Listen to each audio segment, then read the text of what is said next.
السلام علیکم ورحمۃ اللہ وبرکاتہ۔ حضرت ابراہیم علیہ السلام اور آگ۔ بچوں، پھر کیا ہوا؟ وہاں بادشاہ نمرود کو، جو بہت ظالم اور بت پرست تھا، ان سب باتوں کا پتہ چلا کہ آزر کا بیٹا ابراہیم لوگوں کو بتوں کی پوجا سے منع کرتا ہے اور ایک خدا کی دعوت دیتا ہے۔ تو اس نے ان کو اپنے دربار میں بلایا اور آپ سے جھگڑنے لگا۔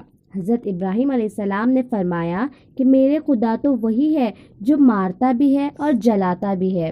نمرود نے کہا، میں بھی مار سکتا ہوں اور جلا سکتا ہوں۔ چنانچہ اس نے ایک قیدی کو، جس کو سزائے موت کا حکم ہو چکا تھا، آزاد کر دیا اور ایک بے گناہ کو پکڑ کر قتل کر دیا اور کہا کہ اب بتاؤ کہ میرے اور تمہارے خدا کے درمیان کیا فرق ہے؟ حضرت ابراہیم علیہ السلام نے کہا کہ میرا رب ہر روز سورج مشرق سے نکالتا ہے، تم اسے مغرب سے نکال دو۔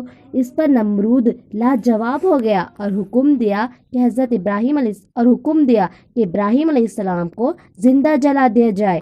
چنانچہ بہت سی لکڑیاں اکٹھی کی گئی اور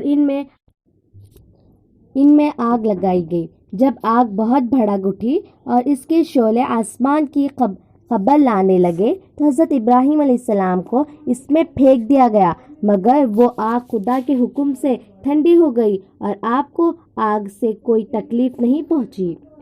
بچوں، اس طرح جو لوگ اللہ تعالیٰ کے کہنے پر چلتے ہیں، اللہ پاک ان ہر تکلیف سے بچا لیتے ہیں اور ان کے لیے آسانیاں ہی آسانیاں ہو جاتی ہیں، اور جو لوگ اللہ تعالیٰ کا کہنا نہیں مانتے، ان کے لیے اس دنیا میں مشکل ہی مشکل ہو جاتی ہے، اور مرنے کے بعد تو وہ ہمیشہ جہنم میں رہیں گے۔